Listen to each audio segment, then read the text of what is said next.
Espèce de clocharde. Qu'est-ce que tu as à dire pour ta défense? Vas-y, c'est Zardin et compagnie. Bonjour, aujourd'hui vous vous retrouvez avec votre chère hôte, Léna. Nous sommes sur l'émission Zardin et compagnie pour voir la cueillette des simples. Mon chapeau se bat. Pour les manger. Pour les manger parce que c'est très bon pour la santé. Et parce que si on n'a pas d'argent et que c'est la fin du monde, on peut quand même manger les plantes du jardin. Oui, sauf si... Il y a beaucoup de Z aujourd'hui. Sauf si on s'est pris une bombe nucléaire et que tout est détruit. Ok. Quoique, je pense que la nature, même dans les situations les plus graves, finirait toujours par repousser. Mais donc Bon. il faut lui faire confiance. Et donc aujourd'hui l'objectif, eh bien, ça va être de vous... ouais, tu peux l'enlever, c'est bon. Ça va être de vous présenter eh bien, un moyen de s'alimenter gratuitement. Quasiment n'importe où en fait. Hein. N'importe où, non, ça dépend des régions. Ici, on est plutôt dans le nord de la... Enfin, le nord. Le centre-nord de la France. Donc, il y a une herbe qui est... Enfin, c'est très riche ici. On a beaucoup de pluie. Beaucoup d'humidité. Donc, c'est vraiment une terre qui est très fertile. Ah bah c'est vrai que là, avec la pluie qu'on a eue pendant la semaine, là, ça a poussé d'un coup. Bien sûr, c'est des plantes qu'on peut retrouver généralement partout en France, mais mine de rien, ça dépendra du climat. Enfin, je ne sais pas si on en retrouve partout en France. Ce serait intéressant de chercher si oui ou non. Moi, ça me paraît logique parce que j'ai toujours vécu avec des pâquerettes, des pissenlits autour de moi. Je ne sais pas si dans le oui, sud, c'est ta région natale. Oui, on en a pas mal. Donc voilà, l'idée, c'est vraiment de s'alimenter avec des produits. Pour le coup, là, ça vient du jardin. Donc on n'a pas été plus loin que le jardin. On n'a même pas besoin de les faire pousser parce que ça pousse naturellement. Et c'est ça, c'est que ça pousse naturellement. Et pour le coup, c'est des plantes qui sont très bonnes pour la santé. Toujours, faire bien attention à bien identifier la plante. Parce que des fois, il y a des toutes petites... comment dire ? Des petites différences, comme celle que tu m'avais montrée, qu'en fait c'était juste la taille du... Ah non, je peux pas le montrer, je l'ai plus. Mais c'est des toutes petites différences qui font qu'une plante va être ressemblante d'une autre, mais l'une va être toxique et l'autre non. Donc il faut vraiment faire attention parce que le but c'est pas de se rendre malade. Oui, le but c'est de manger et d'être en bonne santé. Et pour le coup là, dans le jardin, c'est vraiment les plus simples. Donc celle-ci, normalement, on peut pas se tromper. Donc voilà, si vous avez un jardin, vous êtes censé avoir au moins quelques fleurs, quelques plantes qu'on retrouve également ici aujourd'hui. Ou alors, eh bien, si vous n'avez pas de jardin, tout simplement, allez les cueillir en nature, le long d'un chemin. Enfin, les pâquerettes, par exemple, c'est bien des pâquerettes. Ça pousse n'importe où, en fait. On en trouve partout, même dans la rue. Bon, je vous dis pas de les manger dès que ça pousse dans la rue, mais... Et alors, attention aussi, c'est quand même important de faire attention à la zone où on les récolte. Ici, c'est dans le jardin, donc il n'y a aucun problème. Mais effectivement, vous n'allez pas ramasser les pâquerettes qui poussent le long de l'autoroute. De l'autoroute. Parce que pour le coup, ou de l'aéroport. Des pâquerettes qui auront absorbé la pollution des voitures, etc. Les métaux, ce genre de trucs. Chiens. Voilà, ouais, c'est pas ouf. Ramasser des plantes le long des promenades où il y a beaucoup de chiens qui passent, c'est pas... Ou alors, il faut essayer de prendre vraiment une zone où il n'y a pas trop de passage. Ou alors les plantes qui sont un peu en hauteur. Voilà. Après, dans tous les cas, vous allez les laver, donc ça va. Mais dans l'idée, c'est mieux d'éviter de prendre celles où les chiens ont pissé dessus. Logique. Et donc, vas-y, si tu veux nous montrer un petit peu les plantes que tu m'as fait goûter hier, parce que pour le coup, moi au début, j'ai eu un petit peu peur. Je me suis dit, alors peut-être qu'elle s'est trompée, parce que pour le coup, c'était la première fois que je mangeais des pâquerettes et plein d'autres plantes qui poussent dans le jardin de manière naturelle et sauvage. Et j'avais un petit peu peur en me disant, je vais peut-être me retrouver avec un gros mal de ventre. Et au final, c'est très bien passé. Donc, si tu veux nous montrer un petit peu ce que tu avais ramassé. Alors, déjà, moi, je m'aide de 3 outils pour l'identification des plantes. Donc oui, comment est-ce que tu les reconnais et les identifies? Donc, 2 outils qui sont des livres à toi d'ailleurs. Qu'on peut trouver n'importe où. Voilà, c'est vrai que ceux-là, ils sont vraiment très classiques. Je crois qu'ils ne coûtent pas très cher. Une quinzaine d'euros, 14,50 €. 14,50 €. Donc pour le coup, pour 30 €, vous amortissez... C'est combien une salade en magasin? C'est peut-être 2-3 €? Il y a, non, Voilà, oui. c'est à peu près ça. Ouais. Pour aller 10 salades en magasin, en fait, vous allez pouvoir vous faire des salades tous les jours de manière gratuite et dans votre jardin Et ou en après, nature. enfin même pas, il n'y a même pas besoin d'acheter Ah bah les oui, deux c'est parce vrai. que c'est plantes comestibles et plantes médicinales. Donc nous, ce qui nous intéresse, c'est les plantes. Aujourd'hui, on est Voilà, sur plantes comestibles. la nourriture, Mais pas sur la santé. cette collection-là, en tout cas, est très bien pour les débutants. Je vais filmer la maison d'édition. Voilà, c'est bon. Cette collection-là est en tout cas très bien pour les débutants. De toute façon, moi, j'en ai pas d'autres pour le moment. Et pour le coup, c'est pas mal. Et donc, en fait, c'est répertorié par catégorie de pétales. Donc, c'est-à-dire, là, ça va être... Et comment tu sais que ça pousse ici? Tu peux aussi... Comment ça? T'as les régions, non? Dans celui-là, non, c'est pas enfin, oui, pardon. C'est pas catégorisé par région, mais effectivement, il marque sur chaque plante, par exemple, habitat. Là, c'est grossièrement dit Europe, Asie de l'Ouest, Nord-Ouest de l'Afrique, bois clair, lisière de bois, pente sèche. Voilà. Ok. Après, si c'est des régions spécifiques, ils vont le marquer, mais c'est pas que sur la France. Tu nous emmènes dans le jardin un petit peu voir ce que tu avais remarqué. Hop, allez. Maintenant, on va aller chercher des petites plantes.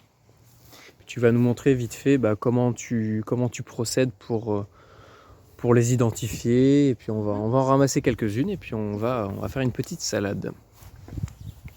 Donc du coup, ici, le plus commun qu'on a, c'est la pâquerette.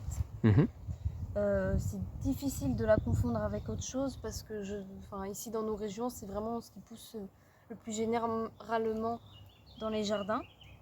Donc en fait, sur la pâquerette, on peut manger tout.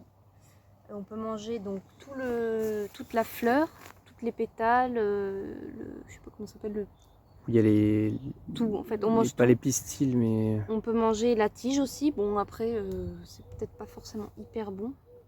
Oui, mais c'est comestible. Mais oui, c'est comestible. Là, l'objectif, c'est que vraiment, si on n'a rien d'autre à manger, les gens peuvent le manger quand même, quoi.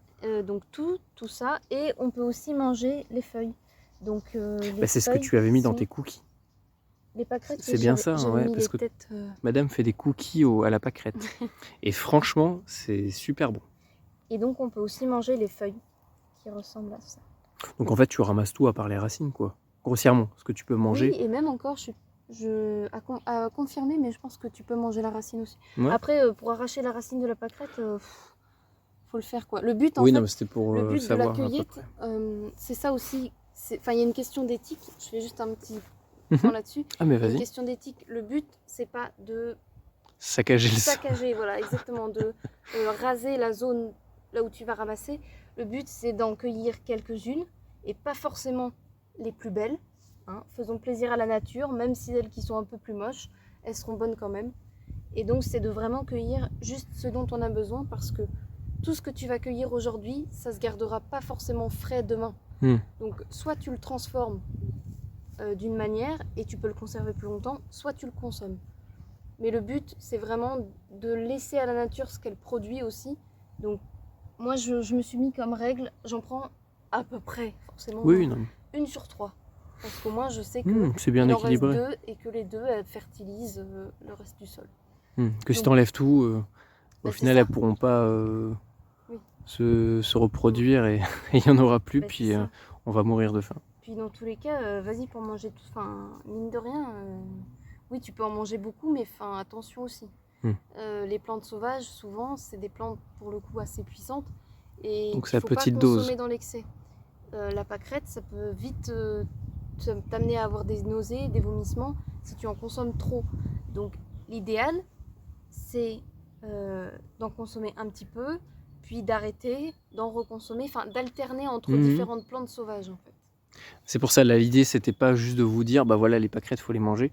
Ça va être de voir différentes plantes pour justement pouvoir alterner, puis s'adapter tout simplement à l'environnement. Même si les gens, je sais pas, si les gens bougent, qui changent de région, ils peuvent quand même continuer de trouver à manger.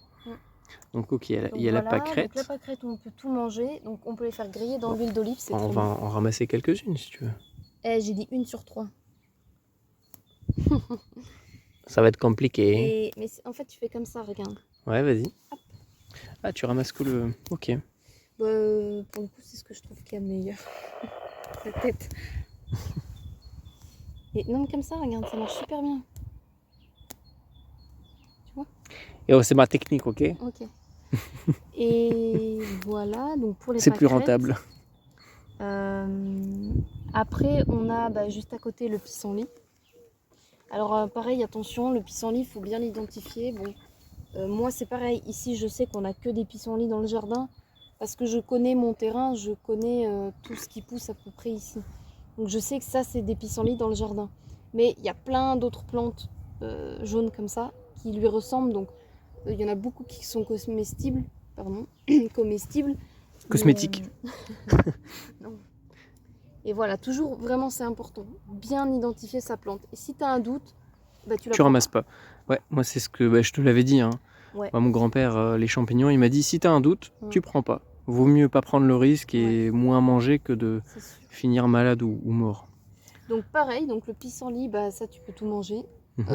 Après j'ai goûté du coup hier dans la salade, la tête comme ça, c'est un peu bizarre en bouche quand même. Ouais. Alors par contre, ça me fait penser à ça, mais tout à l'heure sur la pâquerette, tu m'as dit qu'il y avait d'autres fleurs qui ressemblaient mais qui n'étaient pas des pâquerettes. Oui. Qui avaient beaucoup moins de pétales. Oui, c'est les pétales. La différence, c'est les pétales. La pâquerette, elle va avoir énormément de pétales. En fait, ce qu'on appelle des pétales, ça, c'est pas des pétales en botanique, c'est une fleur. Chaque truc comme ça, c'est une fleur. Et en fait, c'est un ensemble de fleurs regroupées, mais vraiment, la particularité de la pâquerette, c'est qu'il y en a plein. Voilà. Ok, non, c'était juste pour faire une parenthèse, pour pas que les gens qui regardent se disent ok, c'est une fleur blanche avec des pistils jaunes, je ramasse et je vais bouffer. Oui, non, faites quand même attention, identifiez toujours les fleurs. Donc, toi, tes outils au niveau de la reconnaissance des fleurs. Oui, vas-y. Ah, excuse-moi. Parce que sur ce carré-là, on a tout ce qu'il faut en fait. Ah, bah donc, parfait. La pâquerette, le pissenlit.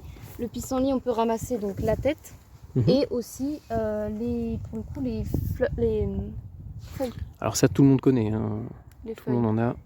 Et après, voilà, il y en a des plus ou moins grosses. Là-bas, il y en a des très grosses. Elles sont énormes. Mais tu les verras pas d'ici. Mais donc ça, tout de suite, tu le manges aussi. Et la dernière, c'est la Galiops. Non, j'ai un doute. C'est la quoi? Et donc la dernière, c'est la Galéopsis. Et ça, c'est pareil, c'est comestible. Donc tu peux manger. Et c'est ce que tu m'as fait manger hier. Ouais, donc ces quatre-là. Donc la Galéopsis. Non, il y en a 3, mais c'est juste que j'ai compté comme un. La feuille. Le pissenlit et la pâquerette. Ok. Et vraiment, ces 3-là, c'est les plus communs de tous les jardins. Et nous, on a aussi beaucoup de violettes. Et j'en avais mis dans la salade aussi, mais c'est à un autre endroit, les violettes. Ok. Tu peux manger les feuilles de violette. Et les fleurs aussi, d'ailleurs. Mais là, il n'y a plus de fleurs. Il n'y a plus que les feuilles. Et donc, on était sur l'identification, parce que je t'avais coupé. Et... Donc là, on a fini ce que tu voulais dire. Pour l'identification, donc tu travailles avec le bouquin et tu m'as dit que tu avais l'application en plus. Alors, c'est quoi le nom? L'application, moi, je la connais ça s'appelle PlanteNet. Plante.net, N-E-T. Mais c'est quoi? C'est un site? Non, c'est l'application. D'accord. Sur Android. À mon avis, ça s'appelle comme ça, c'est qu'il doit y avoir un site aussi. J'avoue, j'ai jamais regardé. Parce que l'application me convient parfaitement. Et en fait, alors attention, parce que elle ne détient pas la vérité, cette application. C'est-à-dire que le but, c'est de prendre une photo de la plante. Ensuite, tu prends une photo, tu vas choisir si tu fais analyser la plante par la fleur, par la feuille, par l'écorce, par l'ensemble. C'est un regroupement en fait de bases de données, de différentes données qui te donnent à peu près un résultat correct. Elle va te proposer des résultats, mais plusieurs résultats en fait, de plantes qui ressemblent à ça. Et après, c'est à toi, d'où l'intérêt d'avoir et le livre et le téléphone. De recouper les informations. Recouper les informations et confirmer que c'est bien cette plante-là. Elle va juste te proposer des solutions, mais elle ne détient pas l'identification finale. Ok. Et c'est pas parce qu'elle te... C'est pas parce qu'elle te propose que ça c'est une pâquerette que c'est forcément une pâquerette. Faut vraiment faire attention à ça. Parce qu'elle va te proposer ça et d'autres résultats. Faut pas prendre le premier, quoi. Donc voilà, toujours pareil, hein, si vous avez un doute, vous prenez pas. Oui. Donc voilà, moi c'est vraiment mes 2 outils, le téléphone et le livre. Donc pour le coup, un livre, vous pouvez le garder dans le sac, hein, il n'y a pas besoin d'électricité, ça c'est pas mal. Ouais. Après l'application, à mon avis, il y a un site, donc il y a moyen de récupérer, Oui, même de télécharger le site, hein, on peut le faire. Donc, Après l'application c'est vraiment un plus, je pourrais le faire juste avec le livre en fait. c'est juste pour avoir une validation supplémentaire voilà, et étant te donné dire... que j'ai accès à cette application, j'en profite. Mais oui, on peut se débrouiller seulement avec le livre. Il donne vraiment toutes les informations, les informations premières dont tu as besoin. Ok, bah super. Et donc là, hier, qu'est-ce que tu avais... Je crois que tu avais ramassé à peu près une panière comme ça, hein, si je me souviens bien. Ouais, et j'avais fait une salade pour 4. 2. Pour 4 ? Oui. Ah ouais ? Parce que j'en ai donné la même quantité à mamie. Ah ok. Donc salade pour 4. Donc au final, ça nourrit bien. Moi, en tant que nouveau mangeur de ce genre de choses, alors c'était quoi ? C'était la pâquerette qui était au final très goûtue. Oui. C'était celle-là, hein. Oui. Et sinon, avec de la vinaigrette, en fait, on voit pas tellement la différence avec une salade traditionnelle. Alors si. Enfin, non, ce que je veux dire, c'est que c'est pas un goût totalement étranger, tu vois. Oui. Après, c'est Ça peut remplacer une salade habituelle. Oui. Ce que je veux dire. Par contre, c'est une salade qui va être très forte en goût, au contraire, je trouve. Peut-être que toi, tu es habitué à manger de la roquette, par exemple. Je pense que c'est pour ça, ouais, dans le sud, on a beaucoup de roquettes. En fait. Et quand t'es pas habitué à ce genre de goût, ça peut surprendre. Parce que c'est des saveurs qui s'approchent plus ou moins de la roquette. C'est vrai que la pâquerette, c'est un goût de noisette. Ouais, c'est très bizarre. Et quand tu l'avais fait cuire, ça avait goût à quoi déjà ? Qu'est-ce que je t'avais dit ? Non, c'était les orties. J'avais fait des orties grillées dans la salade. Et ça avait le goût de girolles. Ah oui, voilà. Mais il n'y en avait quasiment pas dans la salade. J'en avais juste mis comme ça. Oui, parce que c'est vrai que là, on n'a pas parlé des orties, mais on peut... elles sont juste derrière. Bah ouais, vas-y, on va aller aux orties. Oui, c'est vrai aussi. Les orties. Et les violettes aussi, parce que les violettes... Ah, puis mais le lierre, ça se mange pas. Tu veux pas mettre les pieds dedans ? Non, tes pieds nus. Tu sais qu'hier, je les ai ramassés à main nue. Mais en fait, il y a une technique pour pas se faire piquer. Ouais. J'irai pas marcher dedans quand même. Alors, si vous êtes pas abonné, vous avez pas le droit de regarder la technique. Ah bon ? Ouais. Ah d'accord. C'est que pour les abonnés de la chaîne. Ah bah je le montre pas alors. Non mais si. Ah d'accord. Bah en fait, il y a un sens du poil. Mais je pense qu'on verra pas du tout avec ta caméra. Mais c'est simple. Si tu prends comme ça, il y a moyen. Si tu plonges ta main. Donc c'est sur laquelle ? Sur celle-là. Si, je pense qu'on peut y arriver. Parce que si tu plonges ta main dans le tas d'orties, tu vas te faire piquer forcément. Mais si tu caresses l'ortie... Si là on le voit, je sais pas si vous voyez bien, mais on voit le sens des pics. Bon, aïe. Ah bah voilà. Ouais, voilà. Bon, dans tous les cas, vous avez compris, il y a un sens. Voilà. Si tu le prends comme ça, forcément ça va piquer. Si tu le prends comme ça, c'est bon. Comme ça. Et là, ça te pique pas. Donc je vais essayer. Ça te pique ? Non, ça pique pas. Non, ça pique pas. Non, ça pique pas du tout. Non, faut le prendre dans ce sens. Après, oui, c'est pas facile. Et l'idée, c'est de ramasser à la racine, au plus près de la terre, parce qu'au moins ça piquera pas en dessous. Il y a beaucoup moins de pics en fait, je pense. Si tu ramasses en prenant par exemple celle-ci, en prenant là. Ah, sur celle-là, attends. Là, tu vas vraiment te piquer les doigts. Celle-là, on voit super bien avec le contre-jour. Alors attends, je vais essayer de la... Après, bon, si tu te fais piquer les doigts, c'est pas grave. Ça fait circuler le sang. C'est pas mauvais non plus. Donc voilà, pour votre santé, fouettez-vous avec des orties 3 fois par jour. Et donc l'ortie, c'est comestible aussi. Il y a différents types d'orties toujours. Faut identifier le type d'ortie. Celui-là, il est comestible. Et il y a plein de façons de le cuisiner. Et c'est extrêmement bon pour la santé, l'ortie.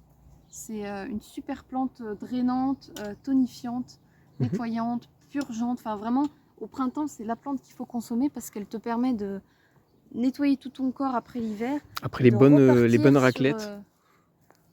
Partir sur tout un nouveau système digestif. Et Et là, juste petite question, hein, je viens de penser à ça, Oui. mais à ton avis, par rapport là, au volume, pour avoir une idée, le volume qu'on a là dans tout ce rectangle, Mhm. qui doit faire, je sais pas moi, peut-être 50, 100, 50 mètres carrés, pour toi, il y a à peu près combien de repas là? Oula. Bah, ça dépend. Enfin, Mais pour pour combien de par personnes? exemple, une personne. Pour toi, enfin, tu peux être à peu près autonome en nourriture avec. Non. Non, il te faut beaucoup Euh, plus de surface. non, enfin, là, oui, là, t'as de quoi manger pour pas mal de jours, hein, si tu Mhm. manges que ça. Après, comme j'ai dit, c'est pas bon de manger que ça. Mais la cueillette, ça va souvent s'associer avec d'autres choses pendant un repas. Parce Oui, que, c'est plus l'entrée ou un accompagnement, quoi. oui, c'est ça. Parce que mine de rien, ça va pas forcément t'apporter tous les nutriments dont tu as besoin. Ça va t'apporter beaucoup de choses, mais pas forcément de gras, forcément. Je sais pas quoi d'autre, enfin, là j'y pense pas maintenant, mais Oui, enfin, c'est pas un repas en tant que tel, quoi. non, c'est Ok. pas un repas en tant que tel, non. Surtout si tu ramasses. Moi, hier, la salade que j'ai fait, il y avait aussi de la salade qui avait poussé, enfin de la salade normale Ah du oui, c'est jardin. vrai.